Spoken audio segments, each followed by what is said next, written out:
Os livros não mudam o mundo, quem muda o mundo são as pessoas. E os livros só mudam as pessoas. No Caminhos da Reportagem você verá porque a frase do poeta Mário Quintana faz todo sentido. O programa de hoje mostra as iniciativas de gente que ajuda a transformar os rumos da leitura no Brasil e as histórias de superação de quem encontrou na literatura uma oportunidade de mudar a própria vida e a vida de milhares de pessoas. Eu gosto mais de ler do que brincar. Eu gosto muito de contos e crônicas. Até eu achar o meu livro preferido, eu vou continuar buscando. Eu penso, será que esse livro é bom? Será que vai mexer com a minha cabeça? O mundo é um grande livro sem texto. E é um trabalho nosso, do homem, é legendar o mundo. Ler é comer, é sentir a emoção, né? Aquela coisa de delirar sem louco estar. Eu fui lá naquela escola lá longe e eu aprendi uma coisa legal que você vai gostar. Você aprendeu uma coisa nova? Aham. O que você aprendeu, Raccoon? Ela já falou. Aprendeu o quê? Olhar atento, riso fácil, concentração. E uma história que estimula o gosto pela leitura em crianças recém-alfabetizadas. Racumin e Racutia divertem alunos dessa escola pública de Taguatinga, no Distrito Federal. Vai sim! Ele vai chegar nessa escola e vai destruir todos os livros que achar pela frente. São as ratas de biblioteca, personagens interpretadas por duas professoras do colégio que escondem a identidade para atiçar a curiosidade dos pequenos estudantes. Um teatrinho como introdução à literatura e com lições próprias para quem está na fase de ficar banguelo. Ai. Mas ele tá mole. Ah, é mesmo. O dente da gente fica mole e cai para nascer o outro. Aqui, o fim do espetáculo dá início a uma rotina pra lá de saudável. Que tipo de história você gosta? De história tipo de ação, de conto de fada, qualquer um. O que a leitura representa?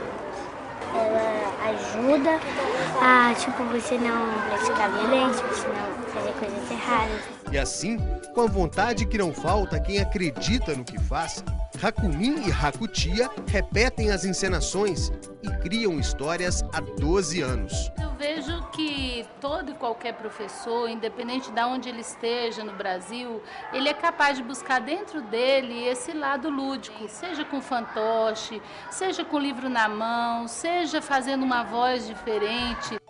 E dessa forma, passar a verdadeira mensagem de um professor, ainda que por meio de uma fábula improvisada na hora. Dentro de cada sala de leitura, de cada biblioteca, tem que ter uma fada, um rato de biblioteca para tomar conta, para fazer a mediação, para fazer a criança se apaixonar pelo livro, não é, Racumin? Cheio de rato de biblioteca para não roer os livros, mas para encantar a criança. A garra das professoras é referência para colegas que interpretam outros personagens para entreter e educar as crianças.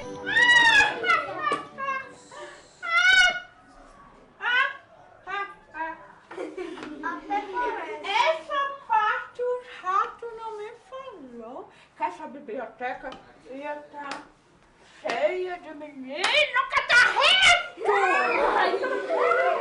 Que esse menino catarrento que tá aqui hoje, gente! Para manter viva a magia, a professora também não se identifica.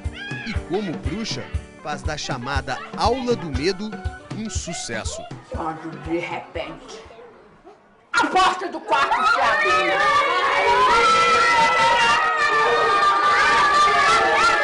E uma voz falava assim: devolve minhas tripas, devolve meu estômago, devolve meu coração. É este o objetivo da bruxa, falar do medo para ensinar o contrário. Pra gente aprender que essas coisas na verdade não existem, mas sempre é bom a gente ter um medinho às vezes. Se a gente ficar com medo o resto da vida, aí a gente vai ficar com medo de tudo. A gente aqui trabalha o príncipe, a princesa, né? Mas tem momentos de medo também, tem momentos de terror, tem momentos que você lá fora vai enfrentar isso. O livro, a leitura, nos prepara para tudo isso, para a vida, né? Quando representam personagens, interpretam vozes e criam tipos para contar histórias, estas educadoras cumprem outra função de um professor: ser o chamado mediador da leitura. Não basta disponibilizar um livro para a criança, é preciso incentivá-la. Mas muitos profissionais do ensino se esquecem disso. Não há uma preocupação de preparar bem os professores, e nem sempre os professores são leitores. Você não adianta você querer formar leitores se você não é leitor, né? O hábito de leitura se forma com hálito de leitura. Bartolomeu Campos de Queiroz é um dos mais premiados autores de literatura infantil e infanto-juvenil do país. Com mais de 60 publicações, ele também está à frente do Movimento por um Brasil Literário, voltado para a formação de um público leitor. Você tem surpresas muito boas, porque você vê que a leitura, às vezes, ela não está na escola, ela está na beira do rio, ela está nos asilos, está nas creches, está nos presídios. Se lê nesses lugares também, sabe? É só fazer o livro chegar. Esses livros são lidos. A preocupação do escritor mineiro com a qualificação dos professores é a mesma deste educador da Universidade de Brasília. Os cursos de pedagogia no Brasil estão em crise existencial. Nós chegamos, isso não é uma realidade dessa universidade e de muitas outras, junto a concluintes que nunca foram numa biblioteca. Junto a jovens que daqui a um ano vão estar dando aula nas escolas aí e que nunca leram um livro todo. Nesta escola da Rede Pública de Brasília, o projeto Vitrine de Autores aproxima os escritores dos leitores mirins. Vocês acham que a Rosa Morena é uma menina feliz? É a própria autora de Rosa Morena quem conta a história do livro para crianças curiosíssimas. Como você conheceu os livros? 287 alunos, 1000 palavras, um sem número de ensinamentos. Pronto, agora vocês vão catar o lixo e fazer a coleta seletiva do lixo. Uma pergunta de resposta rápida e certeira. Quem é que gosta de ler, levanta a mão. Histórias contadas. A história está aqui dentro, ó. Saiu do livro para vir parar aqui no tapete. Histórias cantadas.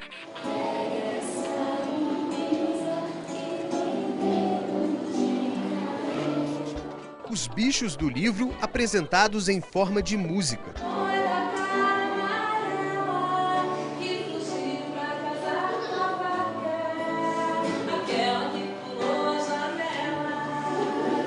Diálogos inusitados. Ai, borboleta às vezes é irritante. Sempre que encontra a Joaninha, insiste, pergunta, não desiste. Ai, vizinha, tudo bem? Na ciranda de fábulas, todo mundo aprende. As perguntas que eles fazem nos deixam perplexos com o alcance que tem, né, a emoção do livro e da história, como ela toca as crianças. Não tem graça nenhuma você escrever e não ser lido, né? O livro só é completo quando o leitor lê o seu texto. Uma iniciativa que merece os aplausos dos pequenos estudantes. Em Belo Horizonte, um grupo de professores deste colégio particular percebeu o interesse de alunos por livros que não estavam sendo indicados pela escola. Assim nasceu o Clube da Leitura, uma atividade extracurricular, fora do horário de aula, mas dentro da escola. Antes, a biblioteca não era um lugar de descontração como é hoje. A biblioteca ela passou a ter mais alunos procurando a literatura através do Clube da Leitura. Toda semana, as professoras e os alunos se reúnem na biblioteca para discutir um livro. No caso, uma série de 3 livros. A gente conversou sobre o Fazendo Meu Filme 1, tivemos o prazer de ter a Paula Pimenta aqui, não foi? Sensacional, né? Conversar com ela sobre a obra dela. E agora vamos dar continuidade com o 2 e com o 3. Que é muito emocionante, porque você descobre a experiência de você estar no Brasil e ir para outro país, o intercâmbio, e como que é a cultura, o jeito das outras pessoas. E minha parte favorita é quando o Christian, que é o namorado que ela arranja lá, canta uma música brasileira pra ela. É muito lindo. O Clube da Leitura abre espaço para todos os gostos e opiniões. Eu não li, por causa que eu tenho um certo preconceito contra o romance. Eu gosto mais dos livros, ter o suspense, o terror, a ação, esse elemento que faz a gente ficar preso na leitura. E o romance não tem isso. Eu vou discordar com o Rafael, porque ele falou que o romance não prende a gente na história. Porque desde o começo você fica curiosa para saber o que vai acontecer com o casal principal da história. Nas discussões da roda, a leitura é contextualizada com as matérias ensinadas na sala de aula. Quando a gente leu A Menina que Roubava Livros, aí eu contextualizei toda a Segunda Guerra Mundial, explicando as posições políticas, o sofrimento das pessoas envolvidas, quem eram os personagens. Eles começaram a ver o livro por um outro ângulo, outro ponto de vista. E dali já partiram para outras leituras, até do mesmo período. Eu comecei a ver a literatura com outra visão, totalmente diferente. E agora tem vezes que em vez de ir pro computador, qualquer coisa do tipo, videogame, eu vou ler um livro. Além das discussões em grupo, alunos e professores interagem escrevendo contos coletivos. É o livro encantado do Clube da Leitura. História que sai das páginas para outra forma de expressão, as encenações. Este é o livro encantado do Clube da Leitura, mas não contem para ninguém. Nele contem todas as histórias do mundo. Alguns de vocês conhecem a história da galinha ruiva? Não! Então eu vou contar para vocês. Era uma vez uma galinha que morava na sua fazenda. Um trabalho que ainda é uma exceção. A OCDE, Organização para a Cooperação e Desenvolvimento Econômico, realiza de 3 em 3 anos o PISA, o Programa Internacional de Avaliação de Estudantes. Entre outros pontos, o teste avalia o nível de compreensão e leitura de alunos de 65 países. Entre 2000 e 2009, o Brasil saiu do último lugar para a 53ª posição. Mas o avanço não esconde o atraso em relação a países menores e sem a mesma força econômica. Ou a sociedade toda se investe nessa tarefa, ou a escola sozinha não dá conta. Nós não somos uma sociedade leitora, nós somos uma sociedade televisiva. Nós sabemos, eu posso afirmar para você, que eu sei que toda casa brasileira tem no mínimo um aparelho de televisão. Mas eu não posso afirmar se toda casa brasileira tem um livro. E a televisão, a principal fonte de informação dos brasileiros, pouco aborda a importância da leitura. Na maioria dos casos, os programas sobre literatura ficam restritos aos canais pagos e, principalmente, às TVs educativas, públicas e universitárias. Tem muito pouco espaço. A gente não encontra programas hoje nesse perfil, nesse formato, com tanto tempo dedicado à literatura. Formada em letras, mestre e doutoranda em literatura, Juliane apresenta o Tirando de Letra na UNB-TV da Universidade de Brasília. No ar ou nos estudos acadêmicos, ela sabe que o hábito da leitura não depende apenas da escola. Às vezes a escola apresenta uma literatura pesada, densa, que exige mais do aluno sem fazer a devida preparação. É a mesma coisa dentro de casa. Por que as pessoas não começam a estimular os filhos a ler desde cedo? Onde estão aqueles pais que leem as histórias para os filhos dormirem, por exemplo? Foi pensando nisso que esses pais aderiram a um projeto que consideram tão indispensável quanto o aleitamento materno. O aletramento é o Unidunilê, que reúne os responsáveis por esses coleguinhas de uma creche. A gente partiu de uma lista de indicação de melhores livros para a infância e a partir dessa lista os pais se cotizaram, compraram os livros e a gente faz essa ciranda. Os livros ficam no chão como se fossem brinquedos. Juntos, os pais participam. Um belo dia, Pepa andava pela rua quando de repente... O menino nem pisca e a menina logo percebe. A Pepa estava brava, não. Agora aqui, ó, o que ela vai fazer? Vai quebrar o porquinho, que era o cofrinho. Interessadas, as crianças ajudam a contar a história, com a sinceridade de sempre. E o que aconteceu com o cabelo da Pepa? Ficou feio. Não! Lá se foi o cabelão liso e sedoso da Pepa.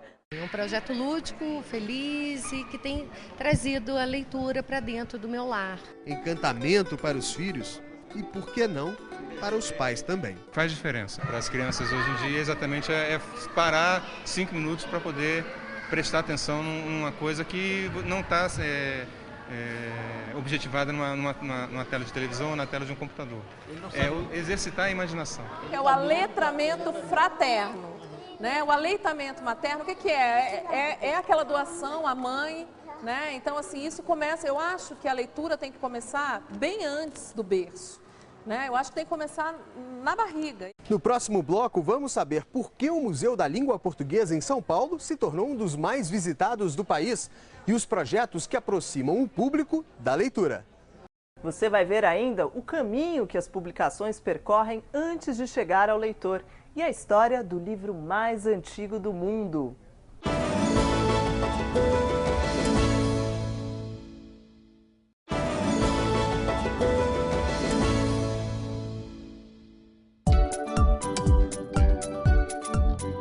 Quem é leitor nunca está sozinho. O livro é um grande amigo, um companheiro. O que eu gosto da literatura é que ela não tem idade, né? Você vive vários personagens e você consegue viajar junto com aquele livro. A literatura, na realidade, ela não é algo distante da vida, mas ela é a própria vida. Leia, leia mudar para melhor. Enquanto você não se conscientizar disso, você será escravo e não senhor de você próprio.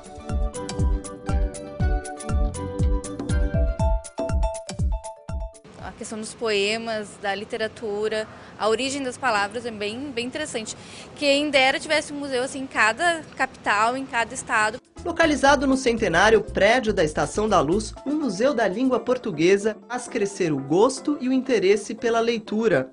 Em quase 6 anos, recebeu mais de 2,5 milhões de visitantes. A primeira importância do museu é exatamente o fato da língua portuguesa ser o elo principal da identidade cultural do povo brasileiro. No Brasil, até 1750 aproximadamente, menos de 20% da população falava português.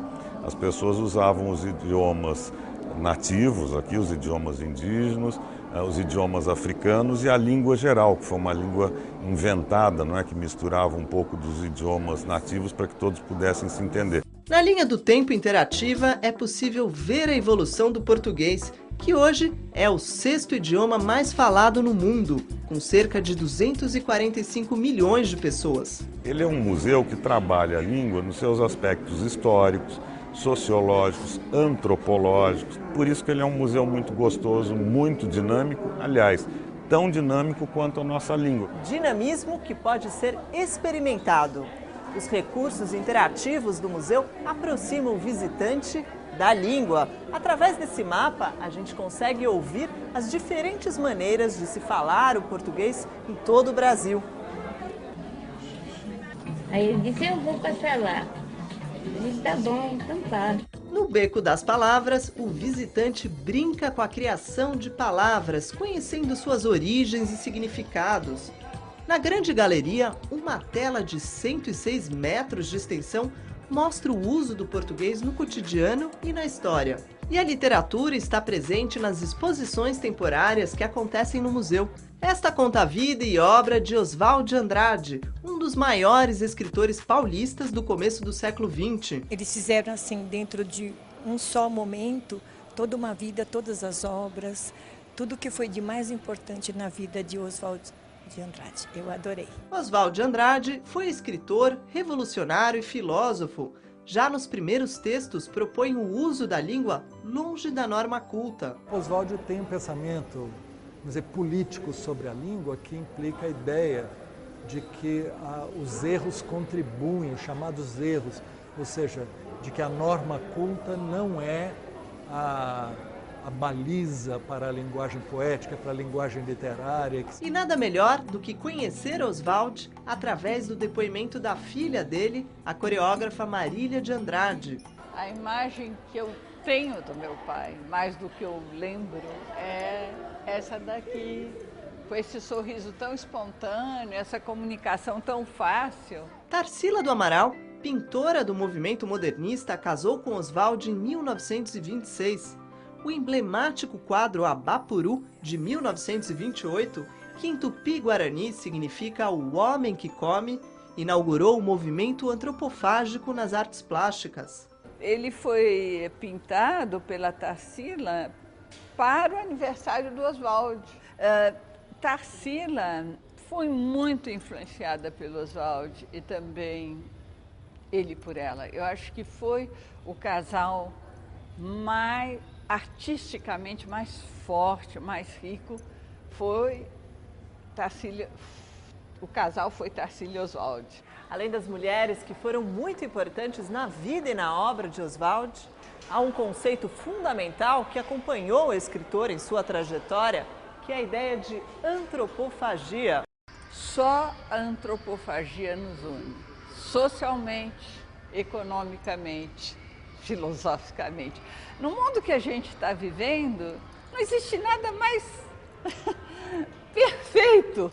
É um mundo em que não há lugar para o ser humano, a não ser aquele ser humano que come o outro. O Brasil desenvolveu uma cultura capaz de absorver o outro sem perder-se de si. Fiquei com muita vontade de ler a obra dele, fiquei curiosa mesmo. Do museu para o espaço público, despertar a curiosidade pela leitura também é uma das propostas desse festival. A praça em São Miguel Paulista, na zona leste de São Paulo, também virou palco para estimular a leitura. As crianças não conhecem isso daqui, ó, poesia. Tira o pé da noite escura, se uma Maria é demais, 2, 3, que não seria. Poesia improvisada, leitura na biblioteca móvel e uma feira para trocar livros. A ideia é que as pessoas tragam os livros e tentem renovar a sua biblioteca pessoal com os livros que a gente tem na banca. Uma vez por mês, né? Você compra livro, já leu e podia ter trocado. Que pena, nas bibliotecas não pode ter isso, né? Emily, de 4 anos, não tinha livro para trocar, mas conseguiu garantir um para levar embora.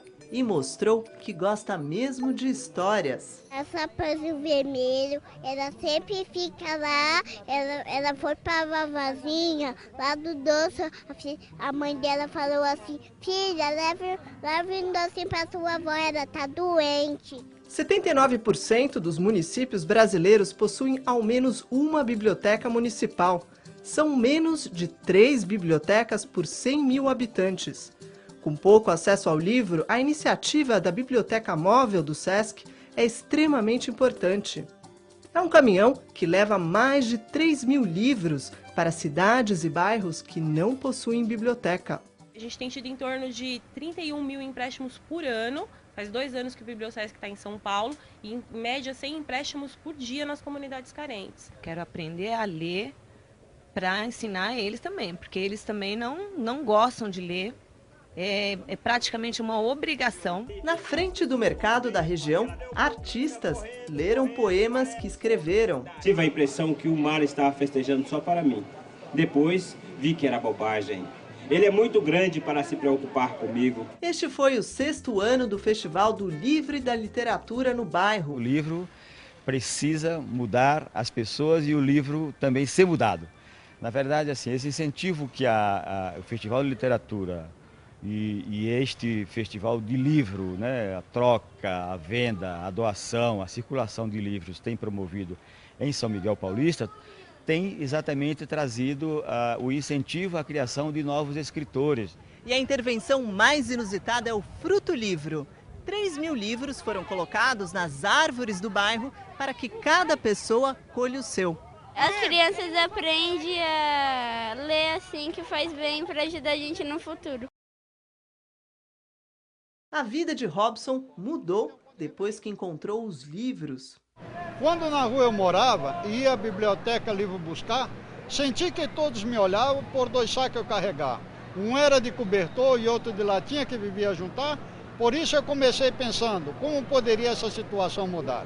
Ele é um ex-morador de rua que sempre gostou de ler, mas não conseguia retirar livros nas bibliotecas públicas. O gaúcho, que só terminou o ensino fundamental, se mudou para São Paulo há mais de 10 anos. E os livros viraram profissão. Com a ajuda de uma ONG, ganhou uma bicicleta. Ou melhor, uma bicicloteca, que leva livros para vários pontos da cidade, como a Praça da Sé. Nós emprestamos aí em torno de 150 a 180 livros e 90% é a população de rua que retira livro. Ele é um exemplo de quem escreve a sua própria história. A poesia O Sonho Real, de autoria de Robson, foi premiada recentemente num concurso de literatura em São Paulo.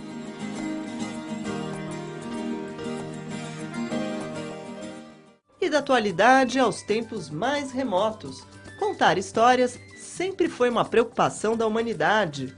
A Bíblia é o livro mais vendido em todo o mundo, 6 bilhões de exemplares. Já foi traduzida para 2.400 línguas. Sua história está ligada ao surgimento do primeiro livro impresso. Em Barueri, São Paulo, o Museu da Bíblia reúne um acervo de 17 mil volumes.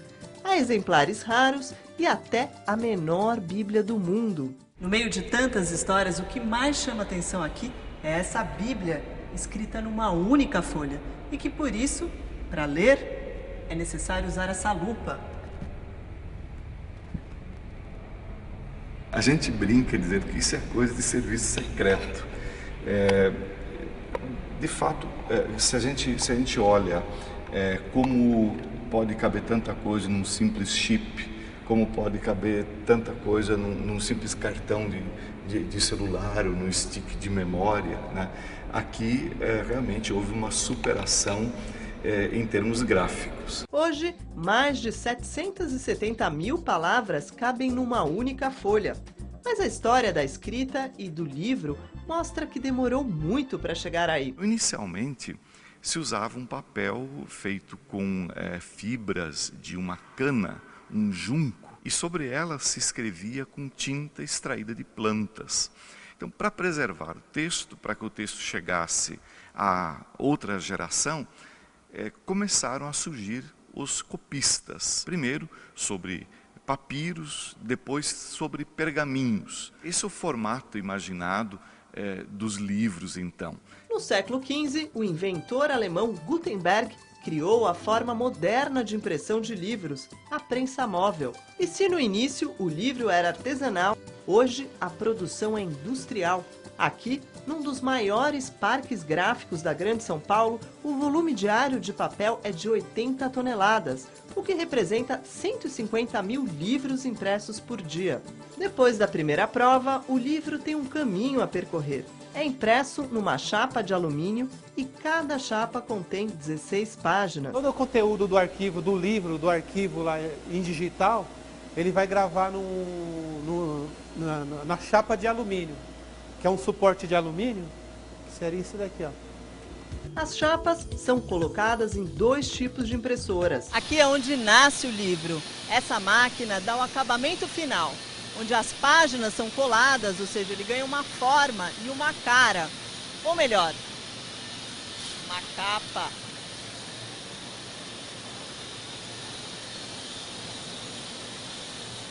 Para o dono da gráfica, Mário César, mesmo com incentivo do governo para os didáticos e paradidáticos, o livro ainda é um produto caro no Brasil.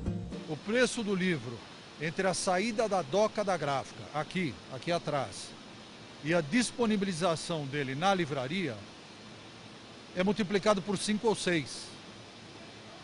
Então, esse é o custo de distribuição da logística brasileira, que ainda é extremamente alto. Isso onera o preço do livro. Já para o diretor de marketing da Livraria Cultura, Fábio Hers, o preço do livro vem diminuindo. A boa notícia é que o livro vem com uma tendência de queda no preço desde 2004, o que acumula em torno de 34% de queda real no valor unitário do produto. Em 2010, cada brasileiro leu em média mais de 4 livros por ano. Isso refletiu nas vendas. Foram comprados 437 milhões de exemplares, só no ano passado. Um aumento de 13% em relação a 2009. E o mercado de livros infantis também cresceu. O aumento de publicações foi de 87% entre 2005 e 2010. Os pais percebem a qualidade, as crianças gostam mais de ler, porque os livros são melhores, mais bonitos. E tudo contribui para que a gente para que aumente o número de livros, para que aumente o número de editoras, aumentou muito o número de editoras também, né? E as novas tecnologias prometem mudança nesse mercado. A verdade é que a gente está começando a entender um pouco o que é esse mercado digital. Os editores ainda estão experimentando com vários modelos. É o modelo de assinatura, né? Que você pode assinar uma biblioteca. Enquanto você estiver conectado à internet, você vê os livros. O outro modelo é ter o livro num aparelho, que aí depende, um tablet, né? Que aí qualquer modelo serve. E o outro modelo é você ter um aplicativo, que também pode ser via tablet. A invasão de computadores portáteis no mercado brasileiro já produz mudanças significativas, inclusive no sistema educacional. Nessa escola particular de Brasília, os tablets vão substituir os livros didáticos a partir do ano que vem. O tablet, por exemplo, é uma ferramenta. Nós não encaramos como mais do que uma ferramenta. Não há o sonho de que ele vai mudar nada, que ele vai substituir o professor, que ele vai revolucionar o ensino. Não. O professor vai continuar conduzindo a aula. Só que agora a aula dele tem limites muito maiores. Também é muito legal, né? Nós que, essa geração gosta mais de informática, eletrônica, mexer numa coisa assim, viva.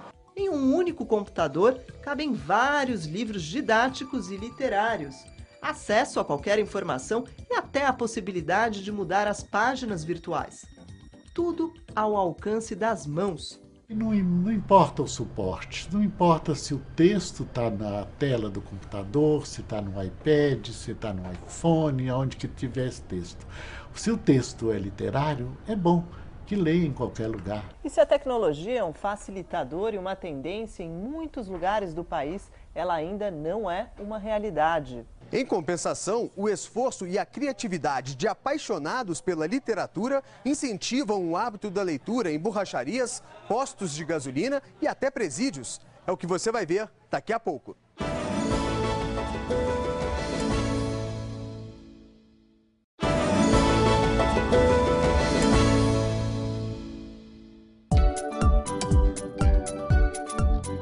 Você tem direito a ler em qualquer lugar. Que esse lugar seja uma borracharia, não tem problema. Né? Então, o que está à sua volta não pode interferir na sua leitura. Quando eu estou lendo, eu sou uma borboleta que consigo voar pelas grades e viajar, ganhar o mundo, ganhar minha liberdade. Se eu não ler, é como se faltasse alguma coisa. Se eu não ler um capítulo, uma página por dia, uma coisa qualquer antes de sair ou antes de dormir, é como se estivesse faltando um pouco do pão. Né? Para mim, literatura e pão andam muito juntas. No cofre da mente estão todas as correntes da escravidão, bem como as chaves da liberdade. É uma verdade? É uma verdade. Com um olho nos livros e outro no futuro, Gleicimar e Eliani visitam a biblioteca do Presídio Feminino do Distrito Federal. Presas por tráfico de drogas, elas encontram na leitura mais do que um passatempo. A gente fica aqui dentro da cadeia, a gente pensa muita coisa ruim, assim, com a família da gente lá fora. E é uma forma também de você não se manter fora de brigas, de coisa que não presta, de estar em patotinha. Na prisão, elas aprenderam o valor dos estudos e da liberdade que ainda sonham em ter novamente. Por incrível que pareça, eu peguei esse hábito dentro da cadeia. A palavra liberta? Liberta e salva. É uma cura para a alma. Para preencher a alma, a leitura com um dos sentidos, o tato. No Espaço Cultural de Taguatinga, no Distrito Federal, uma das poucas bibliotecas em braille do país. Inimigos são muitos. Noemi nasceu com visão limitada e perdeu totalmente a capacidade de enxergar há 12 anos. Eu tenho uma pós-graduação e sem o braille, jamais, era impossível, né? Então, assim, a leitura realmente é tudo que eu precisava para estar onde eu estou hoje. A biblioteca tem 2.000 volumes. Então, nosso público é o adulto, é aquele que já perdeu a motivação para a vida, é aquele que já ficou 20 anos em casa, fechado, achando, esperando a morte chegar mesmo. E quando descobre a nossa biblioteca e todo o serviço que é oferecido aqui, ele renasce para a vida, ele vira outro. Foi o que aconteceu com seu Francisco, cego desde os 30 anos de idade. Ele vai com frequência à biblioteca e de lá costuma voltar para casa a pé. No trajeto, conta como perdeu a visão e o empenho para a alfabetização em braille. No lar onde mora, o espaço preferido é o dos livros. Eu, por exemplo, já viajei muitas vezes lá para Cabul, né, no Afeganistão, através dos livros, né? Eu li 2 livros lá daquele local, né? Então, é como se eu conhecesse. A danada da preguiça pode ser uma doencinha, pega nos adultos e também nas criancinhas. Dá uma moleza, só querem espreguiçar, só de falar nela dá vontade de deitar.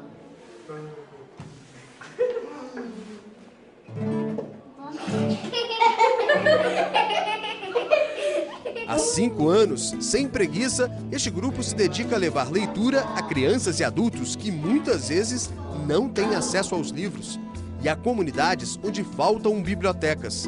Um trabalho itinerante e permanente. Esse tripé é muito importante. Bom espaço, um bom acervo e um bom mediador de leitura. Os roedores de livros, como o grupo é conhecido, têm 5 especialistas em literatura, música e educação. São ativistas da leitura. Quando as pessoas envolvidas, culturalmente já com formação mais privilegiada, se dão conta que elas podem ser agentes multiplicadores de cultura e de leitura, eu acredito muito nessas iniciativas. Um trabalho para gente de todas as idades.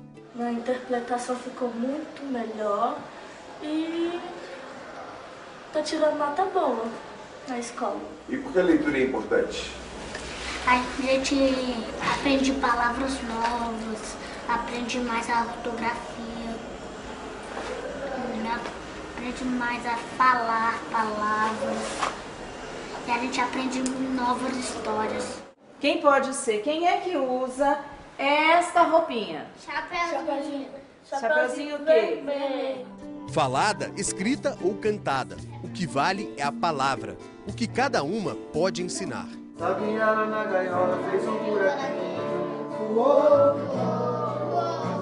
E a menina que gostava cantando bichinho. Eu acho importante a criança lendo um Harry Potter daquela grossura, empenhada naquilo. Que bom que aconteceu isso. Que bom que essas coisas estão chegando. Que bom que a criança tem escolha. A literatura não pode ter preconceito com nada, não. As pessoas colocam muito, por exemplo, você não lê Paulo Coelho. Você não deve ler literatura fácil. Você não deve... Eu acho que deve sim. A literatura deve vir por todos os meios. Que ela venha para você da forma que você conseguir iniciar a sua leitura. E depois você vai expandindo esse processo. Em 2007, o dono de uma rede de 92 postos de gasolina decidiu mobilizar clientes e os mais de 3.000 funcionários em uma campanha para arrecadar livros.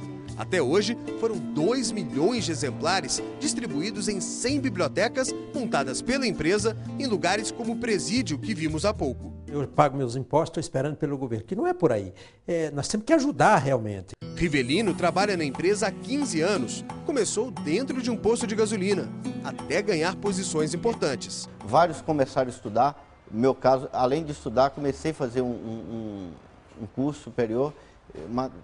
Passei no vestibular, fiz o curso de Direito, passei na prova da OAB e hoje sou advogado da empresa. O exemplo está aí, né? Uns seguiram, outros não, mas o exemplo é bom. Enquanto a iniciativa privada se movimenta, o governo promete mais recursos para estimular a leitura no Brasil. Aqueles países que enfrentam os piores indicadores de leitura também são aqueles que têm problemas sociais, enormes ainda. Ele diz que há projetos para desonerar o mercado editorial e baratear o livro no Brasil, hoje com preço médio de R$ 40, além de reforço no orçamento. O próprio Ministério da Cultura, nós tínhamos um investimento anual em torno de 6 milhões ano, em 2003, e esse crescimento orçamentário veio acontecendo ao longo dessa década. Em 2011, e chegou-se a casa de 200 milhões de investimentos no ano. Antes mesmo de incentivar a leitura, o Brasil ainda tem que se preocupar com aqueles que nem podem abrir um livro, O último censo do IBGE revela que o analfabetismo caiu de 13,6% para 9,6% entre 2000 e 2010, mas a taxa continua altíssima no Nordeste. Além disso, quase 700 mil crianças de 10 a 14 anos não sabem ler e escrever. Luiz Amorim conhece bem essa realidade. Ele só foi alfabetizado aos 16 anos. O esforço foi tamanho que, depois de se tornar dono de um açougue, ele transformou o lugar em um ponto de cultura, onde os livros dividem espaço com as carnes. É carne com arte, né? Eu acho que os dois são um alimento, um para o espírito e outro para o físico, né? Eu acho que os dois combinam. No açougue cultural, ele foi responsável também pela organização da primeira Bienal do B, a poesia na rua. Platão já dizia, né? Ter um burro carregado de livro é sábio, né? Então o importante é você ler e aplicar, né? Em frente ao ponto comercial, músicos, poetas e escritores se encontraram para espalhar arte pela noite de Brasília. Coração batendo nesse peito, essa dor. Coração batendo nesse peito, essa dor. Você chega aqui e diz, me embrulha aí 10 quilos de cultura, me dá 20 quilos de cultura. É isso que faz um país, é a leitura e a escrita e a arte que forjam a identidade de um país, de um povo.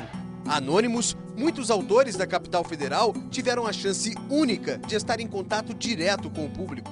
O autor ele tem às vezes essa dificuldade de se encontrar com as pessoas que querem curtir a literatura. Entre shows e performances, o público se distraía em uma oportunidade rara de ver, de graça, tanta cultura. O livro é toda a arma de uma revolução maior.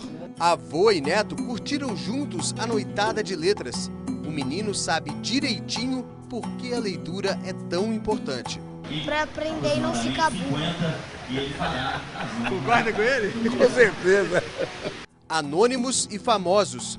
Vencedor de um prêmio Jabuti quando tinha apenas 21 anos, o músico e escritor Jorge Maltner literalmente deu o ar da graça. Liberdade incondicional. Tomei a liberdade de prender-me aos meus sonhos. A literatura, embora nunca, ela está mais viva que nunca. A própria imprensa é a literatura. A retórica da discussão no Congresso é literatura. É cartas de amor, tudo isso é para as pessoas se encontrarem. Tiago de Mello, um dos maiores poetas do país, exilado em vários países durante a ditadura militar, foi o homenageado da noite. Um dia, era quase a primavera no Chile. A Cordilheira dos Andes ardendo em fogo, quiseram calar para sempre o meu coração de companheiro. Mas atravessei o incêndio e continuo a cantar publicamente. Não tenho caminho novo. O que tenho de novo é o jeito de caminhar. Quem lê não apenas sabe mais, vale mais como pessoa humana. A leitura ilumina e fortalece o espírito. Da noite para o dia, do açougue para os pontos de ônibus de Brasília. Repare na estante repleta de livros. São as paradas literárias. Principalmente quando eu estou voltando para casa, que eu pego engarrafamento, né? Estou dentro do ônibus, demora 1h30 para chegar em casa e eu aproveito e leio. Dá para quase ler o livro todo. A cada ponto de ônibus, mais livros. Um passatempo enriquecedor para quem só ficava contando as horas. A gente lê, a gente perde a hora, daqui a pouco o ônibus já está vindo. É bem mais rápido. E aí, se gostou do livro? Leva. Devolve depois. Devolve depois, claro. Antônio chega para trabalhar mais um dia. Ele traz na mala uma ideia que teve e carrega durante as viagens de ônibus. São 40 livros que o cobrador oferece para os passageiros durante o trajeto. Quem quiser pode levar para casa e devolver depois. Essa ideia veio para me incentivar meu filho a buscar a cultura, a leitura, porque lá no Maranhão eu não tive a oportunidade, então eu não vou deixar ele passar pela situação que eu passei lá. Cada passageiro que entra recebe o aviso. Você gosta de ler?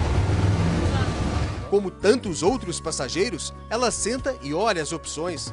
Para muitos, a jornada dentro do ônibus ficou mais prazerosa. Nem todo mundo tem um pensamento que nem ele, da cultura, infelizmente. Eu vou chegar onde eu quiser com a literatura, eu chego onde eu quiser. De Brasília a Sabará, região metropolitana de Belo Horizonte. Aqui, uma antiga borracharia virou referência na cidade. Só estudei só o primário, só.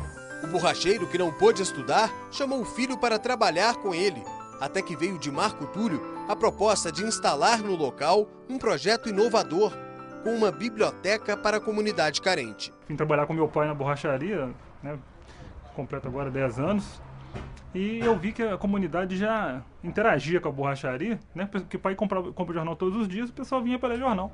Eu tive um clique, né? Puxa vida, por que não colocar alguns livros, né? A Borrachalhoteca, com 7.000 exemplares, ganhou prêmios. E assim, Marco Túlio manteve o negócio do pai sem repetir a trajetória dele. Com uma bolsa de estudos, concluiu a faculdade de letras. É professor de português. Uma narração de história, sabe? Chamar atenção para o livro, né? Ler para a criança, eu acho que isso é o diferencial. Joãozinho sem Maria, Maria sem magia, é como não saber ler. A Borrachalhoteca inspirou amigos que tiveram outras iniciativas, como essa, a Cordeuteca, na Casa das Artes.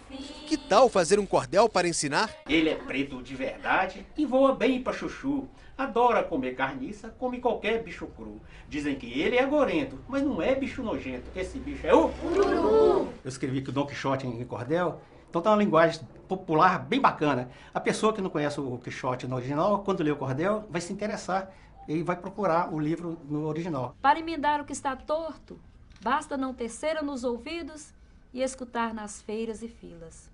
Vamos, povo, mudar a vida. Vamos, povo, mudar a vida? O Grupo Arautos da Poesia reúne crianças carentes que têm na leitura a possibilidade de mudar a própria vida. Eu acho que é isso que eu quero pro meu futuro. Eu quero trabalhar com isso, com teatro, com arte cênica, sabe? Com poesia.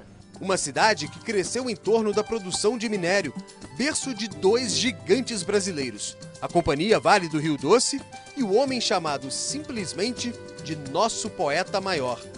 Carlos Drummond de Andrade nasceu aqui, em Itabira, a pouco mais de 100 quilômetros de Belo Horizonte.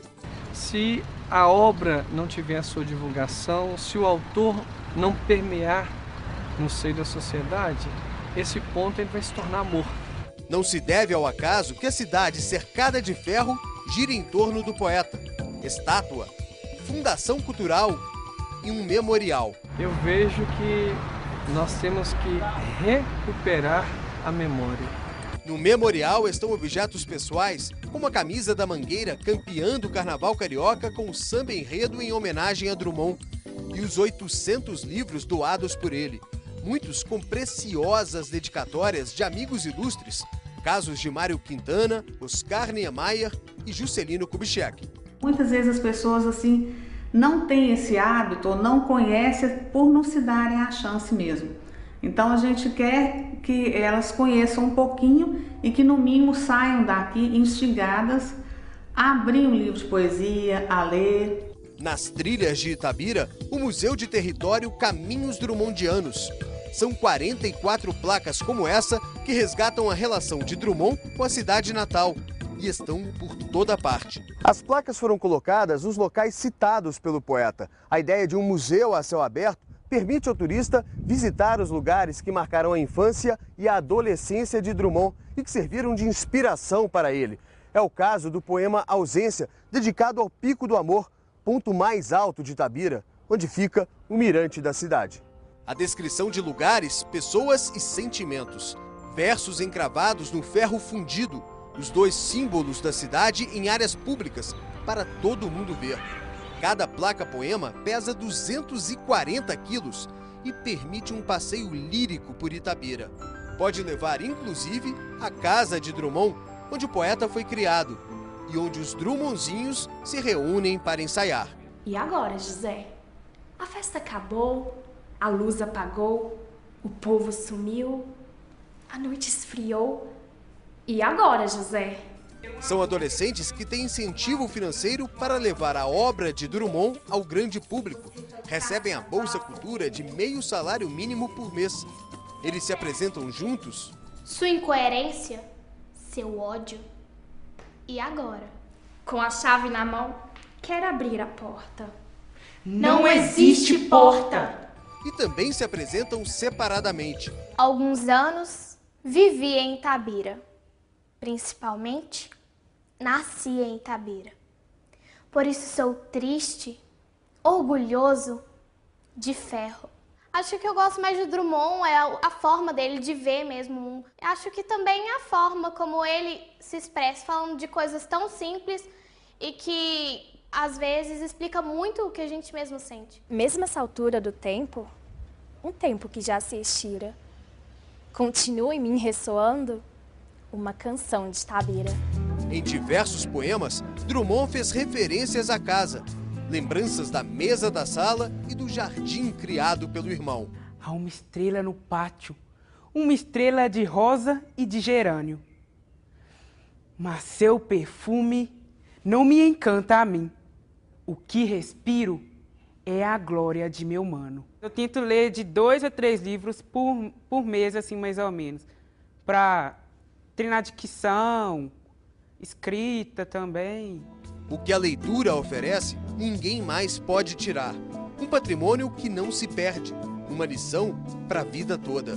Um jeito único e delicioso de aprender.